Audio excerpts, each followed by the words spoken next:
13 साल में 12 सरकारी नौकरियां पास की और फिर बना पेपर लीक का किंग। अगर कोई आपसे कहे कि किसी शख्स ने 13 साल में 12 सरकारी परीक्षाएं पास की है तो आप उसे क्या कहेंगे? जीनियस, एक रोल मॉडल, या फिर देश का सबसे होनहार युवा? लेकिन अगर मैं कहूं कि वही सुपर टैलेंटेड शख्स दरअसल झारखंड के सबसे बड़े पेपर लीक और सॉल्वर सिंडिकेट का मास्टरमाइंड निकला, तो शायद आप चौंक जाएंगे। जी हाँ, झारखंड पुलिस की सीआईडी ने एक ऐसे सुपर सॉल्वर को गिरफ्तार किया है जो ब्लॉक सप्लाई ऑफिसर यानी बीएसओ के पद पर तैनात था, लेकिन अंदर ही अंदर नौकरियों का सौदा कर रहा था। कौन है ये अभय कुमार तिवारी? कैसे वह छात्रों को अपने जाल में फंसाता था? और 40 लाख में गारंटेड सीट बेचने का ये खेल कैसे चलता था?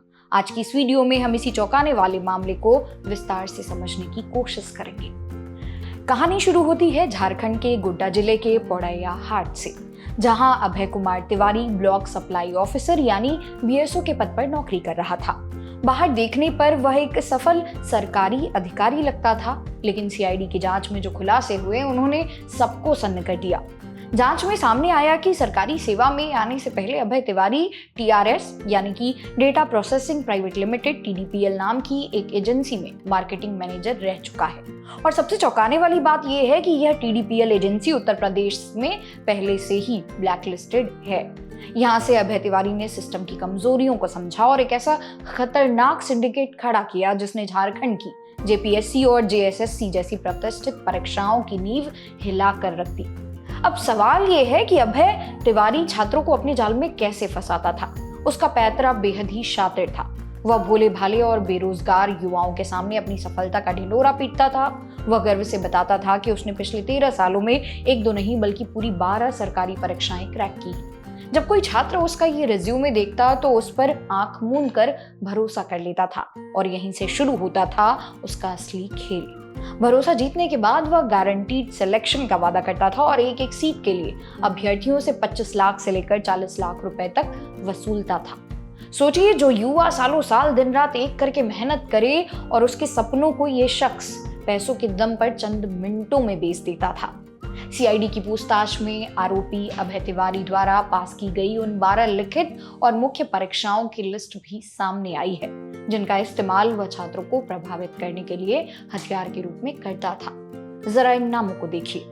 साल 2018 में पुलिस और निरीक्षक की लिखित परीक्षा, साल 2013 में इंडियन नेवी में एसएसआर पद की परीक्षा, साल 2014 में भाभा एटॉमिक रिसर्च सेंटर में सहायक पद, आईआरबी कांस्टेबल, और साल 2018 में सीआरपीएफ हेड कांस्टेबल, नॉर्दर्न कोल फील्ड्स लिमिटेड की पीटी परीक्षा, और इतना ही नहीं, जेएसएससी की पीजीटी टीचर परीक्षा, सीजीएल परीक्षा और खुद जेपीएससी की सहायक वन रक्षक, वन क्षेत्र पदाधिकारी, खाद्य सुरक्षा अधिकारी, और यहाँ तक कि 11वीं झारखंड संयुक्त असैनिक सेवा यानी सिविल सेवा की परीक्षा भी इसमें शामिल है।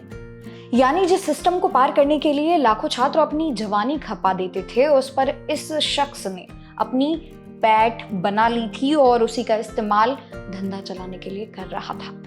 आखिर जेपीएससी और जेएसएससी परीक्षाओं में हुई बड़े पैमाने पर गड़बड़ी की जांच कर रही सीआईडी की टीम ने इस सुपर सॉल्वर को दबोचकर जेल की सलाखों के पीछे भेज दिया है।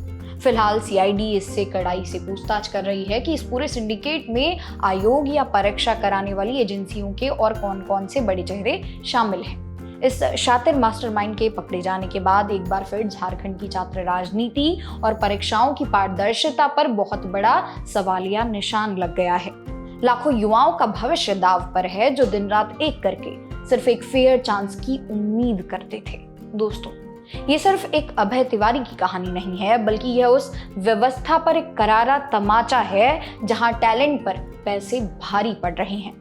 उम्मीद करते हैं इस पूरे सिंडिकेट का पर्दाफाश हो और दोषियों को ऐसी सजा मिले कि कोई दोबारा हमारे युवाओं के भविष्य के साथ खिलवाड़ करने की हिम्मत ना करे। आपको इस पूरे मामले पर क्या लगता है? क्या ऐसे जालसाजों के खिलाफ फांसी जैसी सख्त सजा होनी चाहिए? हमें कमेंट करके जरूर बताएं। अगर आपको ये वीडियो इन्फॉर्मेटिव लगी हो तो वीडियो को लाइक और शेयर जरूर करिएगा। इसी तरह की और वीडियोस को देखने के लिए सब्सक्राइब करें जागरण जोश। मेरा नाम है मोनाली पांडे। मिलते हैं अगली वीडियो में।